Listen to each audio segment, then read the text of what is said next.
Oh, well, that was exciting. This is live. Imagine what it was like in the late 40s and early 50s on live television, when a cat would walk across the screen. You never know what's going to happen. It's still the internet. It's not perfect, but hey, it was during a break, fortunately, and Yeah, not exactly. while we were on the air. Yeah, well, if anybody wants to donate a Mac Pro to the show, I'd be happy to accept it. Got a Mac Pro collecting dust around your house? Doubtful. I'm doing this whole show from a 4-year-old MacBook Pro. 4 years old. This show is being streamed and the whole thing. So anyway. And of course, it's probably hotter than a Japanese nuclear reactor when we're done. But it's cooking. I have it up on a stand so it gets the most possible air circulation and everything. But yeah, the CPU meter is completely pegged the entire show. In fact, I can drag that into the shot so you can see. There's the CPU meter over Dan's face. Totally fabulous. All righty, why don't we get to our guest? All right, he's come all this way from his ranch out there. Anyway, our special guest tonight is possibly the best voiceover coach in the world. Well, he is to me anyway, and other people who work with him obviously feel the same way. A great director and producer, and really knows how to get the best out of you. Our good friend Marc Cashman. Good evening, Marc. How are you doing, guys? We're fabulous. Can you hear me okay? Oh, yeah, we hear you great. I hear you just fine. Just terrific. Fine. So you guys seem like you're having a lot of fun. This is the most fun you can possibly have, and I won't go any further than that. We are having fun, actually. After the butterflies of the first two or three shows flew by, now we're just getting to have some fun. And when we screw up, we screw up. I don't lose any sleep over it. I don't have any sponsors paying us yet, so once we get the big-time sponsors in there like Nestle, we'll start sweating it. Yeah, or Kraft macaroni and cheese. Yeah. You love it. Oh, man. Well, Marc, what are you up to? And it's great to have you on. And what's going on? What are you up to today? Well, today is actually one of the first weekends I've had in a long time where I do not have classes, and I'm really, really enjoying my weekend. It's really, really nice. And we made you work anyway. Sorry about that. Sometimes my classes make it so that I do have to work on the weekends, and but again, like you, it's a labor of love. So as long as I'm working, I'm happy. That's what I like to hear. That's how I feel too. I mean, I try to be happy all the time, but this project came sort of out of, what they say about idle minds. We just had some slow times, and I thought, let's try this. Dan and I, it just popped up into our heads almost simultaneously. I couldn't think of two better guys to put it together and make it all work, because everybody knows you. You know a lot of people. You owe a lot of people money, but that's another story. We won't talk about that. And again, now with the internet, we can put something together lickety split and get some people involved. And the thing that that a lot of people marvel at in our business is how inclusive we are and how sharing we are with people who are just getting into this or want to learn about it. But because I don't know of any other, like, maybe I'm just naive, but I don't know of any other profession like ours that is as inclusive and sharing as ours. It is probably one of my favorite things about it, is the community that we have, and meeting people. And I think it's great that you involve yourself in it too, and we're always grateful to have you on. One of the things you wanted to talk about tonight, and because I'm here in my studio, it seems like 24 hours a day. They slip me meals under the door every once in a while. We're doing auditions all the time. The hardest thing, I think, for anybody, including myself, because when I started off doing voice work, it was in big commercial studios, and the the director would be there and say, okay, you do it a little bit louder. How do you train yourself to really do auditions at home? What does it really take? Well, to do auditions at home is not a problem. To do them right is... Oh, well, let me qualify that. How do you do them right, Mark? The thing is, I'll bet you that most people who do this right. And occasionally they might forget one thing or another. Some people are trying to do it, but they're not getting it, maybe because something isn't working. But I've been doing this a number of years. And is this thing on? And now it's time for another exciting episode of Dad Audio of the Week.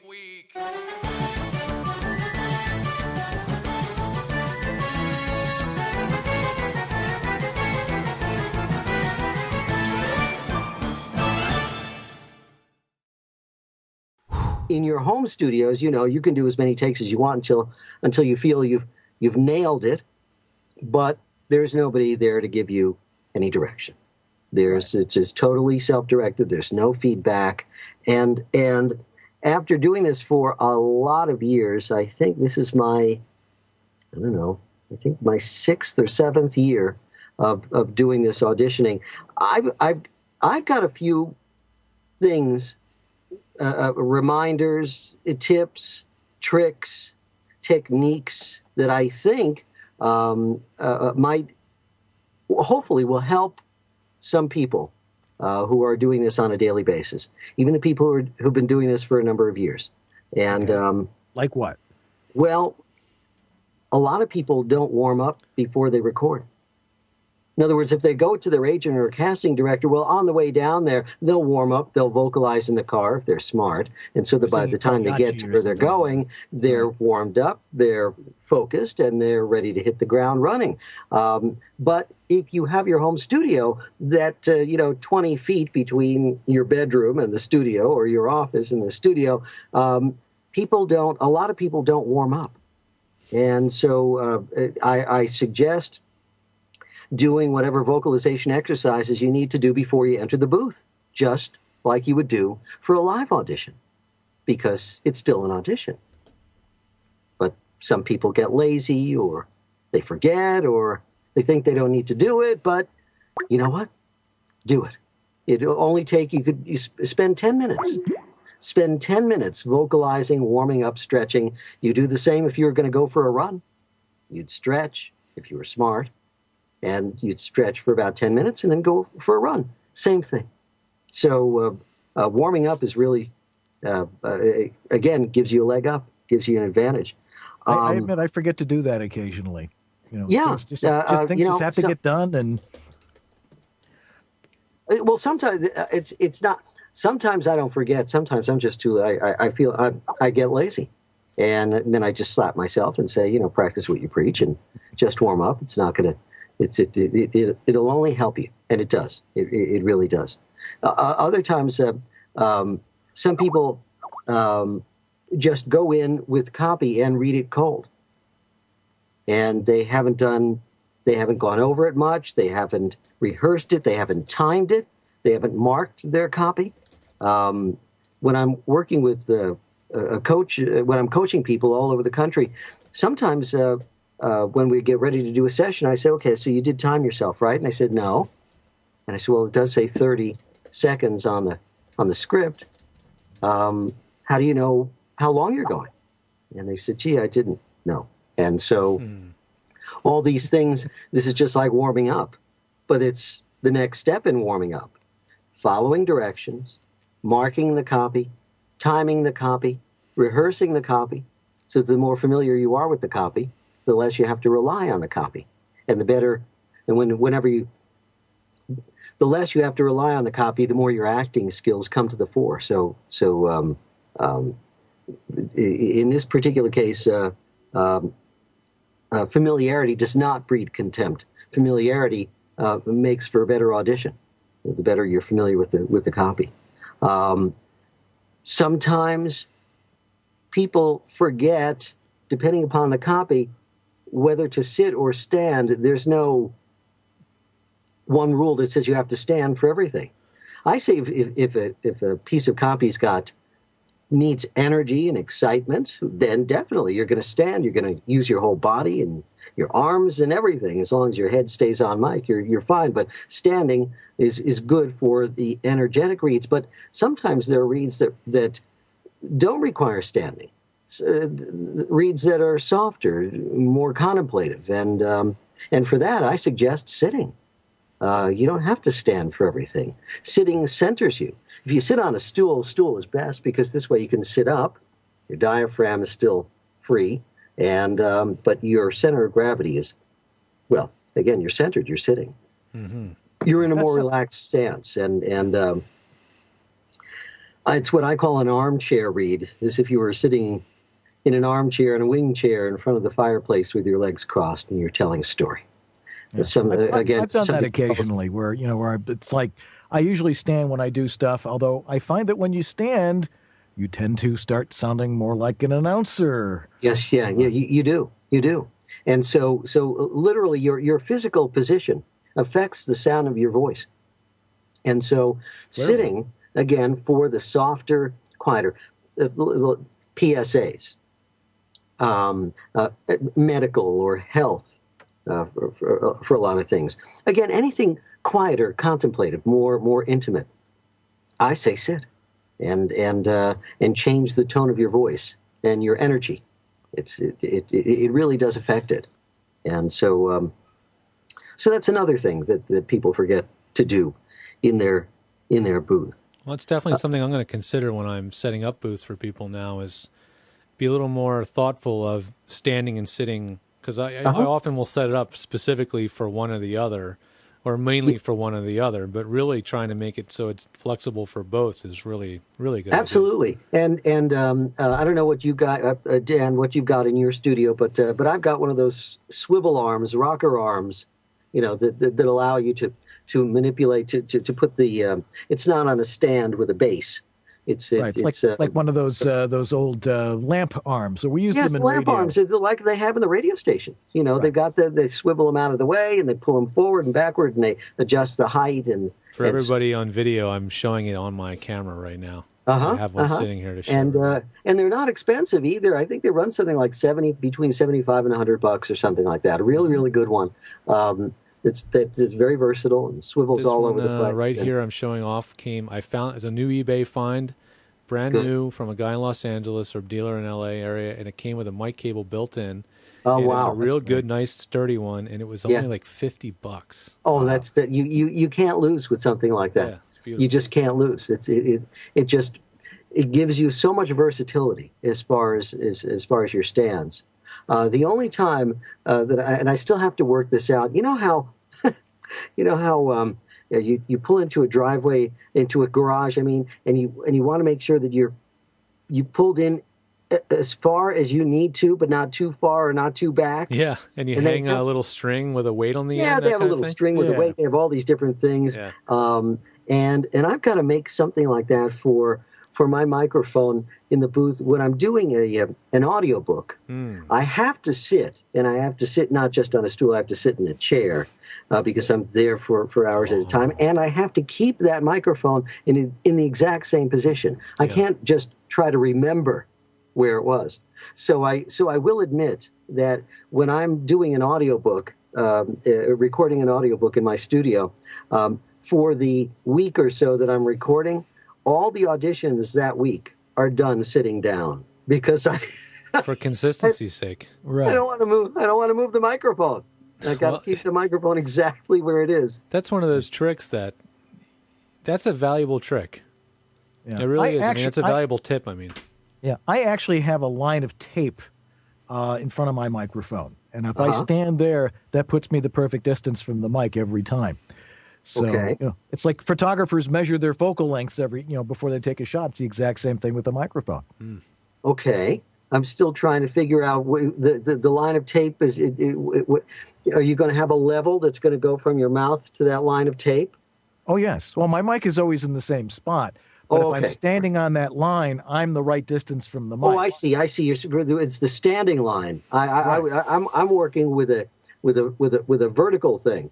In other words, whether it's, again, using it seating or standing. Right. In other words, if I stand up behind the microphone, it's going to be at a certain height. It's just going to be a few inches below my regular height. But when I'm sitting down, I'd have to have a measuring stick and I'd have to have a triangulated laser or something or other. Some people you could make a gadget, like some sort of a gauge. Yeah. Some people use the palm of their hand and they use the hand something. span. I don't know. There's all sorts of techniques. You know who's going to come up with that? There's only one person in the world who's going to come up with that gadget. Harlan Hogan. Harlan Hogan. We got to get Harlan on here. Harlan. I'm sure he'll come on. We got to get. Yeah, he would be on in a heartbeat. If anybody can come up with it, it's him. And if anybody's going to sell it worldwide, it's him. Awesome. So, Marc, now you're a professional coach. I know from personal experience. If people want to get a hold of you and learn from the master of really self-direction and learning how to do commercial copy and audiobook copy properly, how can they get in touch with you? They can go to my website, which is cashmancommercials.com, and click on VO classes or VO coaching, and all the information is on there. Cashman, just like it sounds, CASHMAN, commercials, plural.com, and or they can email me directly at cashcomm, CASHCOMM, at earthlink.net. And we'll have all that in the show notes too. It's all that stuff's there, and I have so much more information about auditioning in your home studio, and there's just a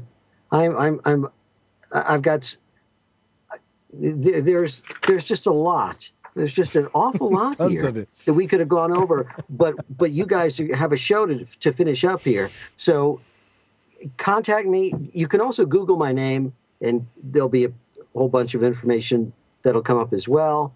Don't worry. Yeah, don't worry. Everybody will find you because I'll have you on our show notes on the EWABS.com. Okay, cool. Yeah. Very cool, guys. No problem. Well, keep up the good work because you're doing a great service. Thank you. Well, thanks for being with us this week. Thanks a lot, Marc. I appreciate it, guys. You take care. Take care. All righty. Bye-bye. I love Marc. Marc's a great guy. He is possibly one of the most genuine people in our business. And there are a lot of people who are genuine, and there are a lot of people who aren't. I know. He's one of them. In a field of, with a lot of great people, he's definitely one of the top. Absolutely. Sure. All right. Well, we're running a little behind here, but we've got another caller coming up in just a minute. So why don't we just... What? I said, who cares? Who cares? Where's the network? I'm not watching the clock coming up to the top of the hour where the network news is coming on. Yeah, exactly. But we like to keep it to an hour. I mean, people are cleaning up for Passover. People are like getting ready for their week. Happy Passover to everybody who's celebrating Passover. The one holiday that I can't wait till it's over. But anyway, why is that? Not that I don't appreciate it. But anyway, okay. That's right. We'll be back in just a minute.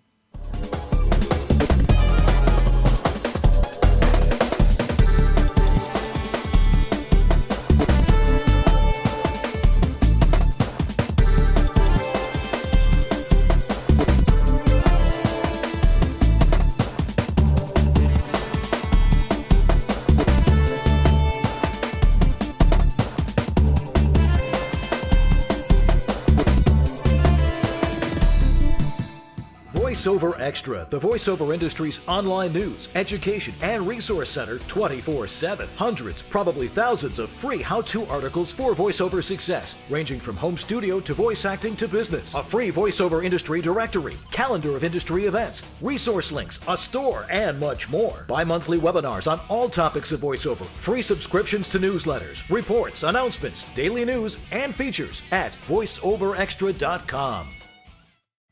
VoiceOver Extra, the voiceover industry's online news, education, and resource center 24/7. Hundreds, probably thousands of free how-to articles for voiceover success, ranging from home studio to voice acting to business. A free voiceover industry directory, calendar of industry events, resource links, a store, and much more. Bi-monthly webinars on all topics of voiceover, free subscriptions to newsletters, reports, announcements.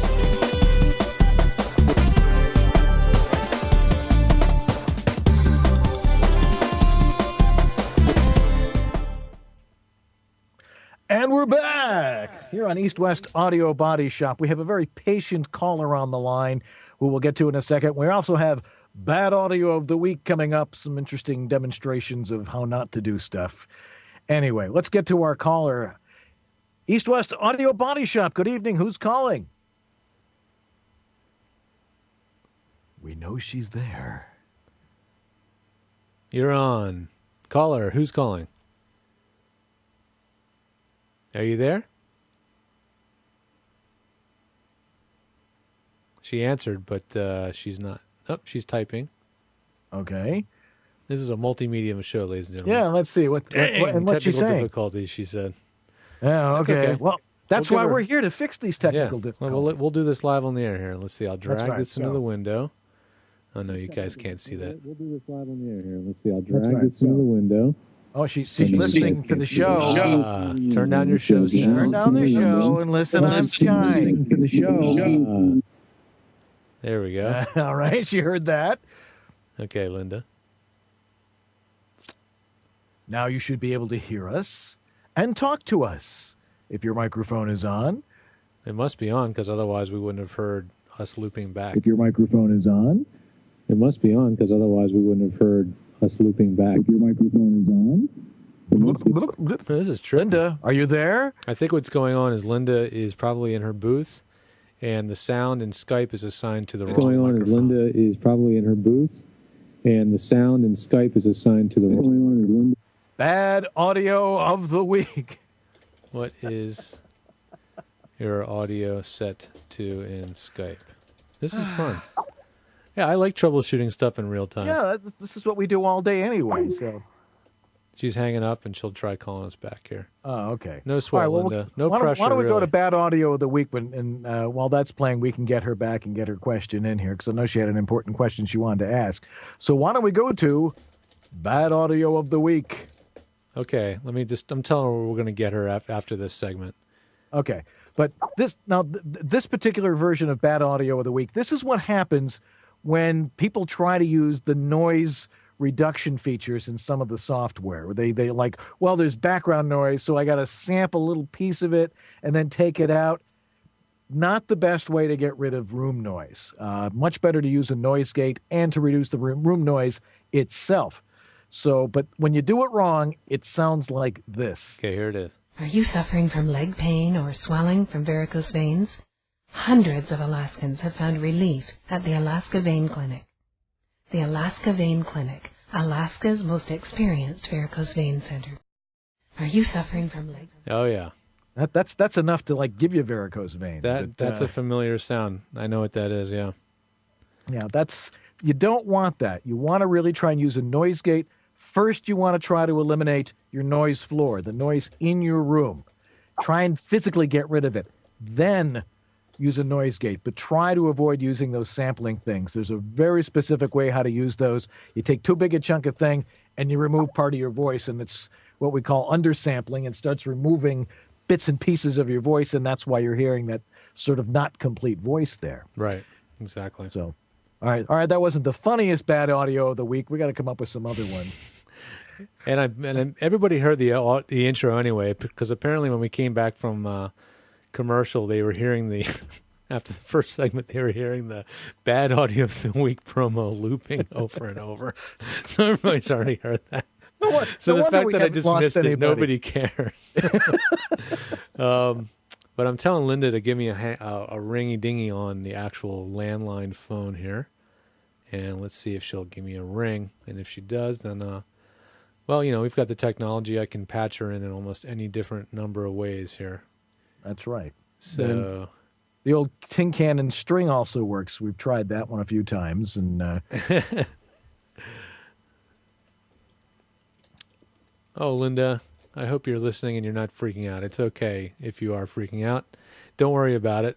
You'll notice we're not freaking out. Yeah, there's only 30 people listening, and then maybe, This is really, I mean, it's kind of cool when stuff goes wrong, because it gives us a chance to solve problems real time, live, on the show, and it's not a big deal. And call the landline. Even my landline's not actually a landline. I use Skype even for my landline, so to speak. My phone number is Skype. Right. You see, now, I'm probably one of the last human beings on the planet that actually has a landline, even though it goes through Verizon. I mean, it's a regular telephone and stuff. It's like people always call my cell phone. Now, where's my cell phone? Usually my cell phone is either in my car or in my jacket pocket, so it's sitting upstairs. I never hear it ring. Yeah. I'm I've been trying to get a hold of you all day. Let me qualify that. Is your landline a physical pair of copper, or are you on is your phone on Fios? I'm on Fios. See? It's still not an actual... Well, it's a landline, but it's not a landline. It goes underground in my backyard, so it's a landline. It's still some sort of fancy version of VoIP at the end of the day. Well, that's true. But it still sounds better. It does sound good. I have Fios, too. I cheaped out, and I have only data because everything we consume pretty much comes over the internet now, and our phone is all Skype, and we even use... like, I have this crazy... this MyTouch. Since Dan got to show off his iPad, I get to show off my MyTouch. This is a T-Mobile MyTouch phone, and I can make cell phone calls through my Wi-Fi network anywhere. As long as I'm on a Wi-Fi network on the phone, I can make calls through it, and it works like a normal phone. So that's T-Mobile's way of saying, well, yeah, our network, not so great, so we're going to give you this cool extra feature that nobody else can do. So that's one thing I like about it. In fact, I have it hooked into my console right now, and people can actually call at my phone, and my phone will be patched in through the show too. So Linda's not responding to my messages on Skype. I wanted her to just call in on the landline. That would have been hunky-dory with me. So, oh well. Linda, we'll put you on next time. Yeah, we'll definitely get to you. Well, Yeah. I also wanted to show you, the pro prompter that I have. Oh yeah, show me that thing. So you can actually see this, that and you can speed it up, and so you actually have a prompter, so you can actually be like Barack Obama and actually read everything by yourself. I love it. So it's just like being one of these things in a television studio. These things are like $500. It's like less than $10 on an iPad. You can't beat that. And I know they have it for Droid too. So that is an example of where one app pays for the iPad. Because if you're going to do a true teleprompter system, and you're going to get the whole system together with the mirror and all the stuff that goes with it, it's got to be well over $500, and buy the iPad and buy the app, and boom, it's paid for. Right. Well, believe it or not, that's more than all the time we have for tonight. Not that we have to go anywhere. Let's end the agony for everybody who's hanging on to the bitter end. Everybody stuck with us tonight. We absolutely love you. We love having you with us here on East West Audio Body Shop. Next week, of course, is Easter, so we're not going to be on next week. But you can watch the replay of any of the other shows we've done. So it's like watching I Love Lucy. That just goes on into perpetuity. I'll take this week's show, and I'll glue it together to make one continuous video from beginning to end with all the bits and pieces, and I'll put that up on YouTube or something. So okay, that'll be great. And in 2 weeks, we're hoping to have another great special guest, and we're looking forward to getting your calls and your questions. So if you have a problem with your home voiceover studio, go just write down, send us an email at ewabshop.com. Or I'm sorry, not ewabshop@gmail.com. Why do I always mess that one up? Never Don't worry, Dan. One of these days I'm going to have what they call lower third on the screen, so everybody will have that information. Oh, so it'll be like right here. Yeah. All right. That's going to happen one of these days. Once I've fully unpacked and fixed my house. All right. Well, it's amazing that you've been able to do this. Well, that's all we have for time this week. So we'll see you in 2 weeks. On May 1st. It'll be May Day for all you communists out there. Yes, and we'll see you then. I'm Dan Lenard in the East. I'm George Whittam in the West. Sort of. And together we're East West Audio Body Shop. Bye, everybody. Have a great week, everybody.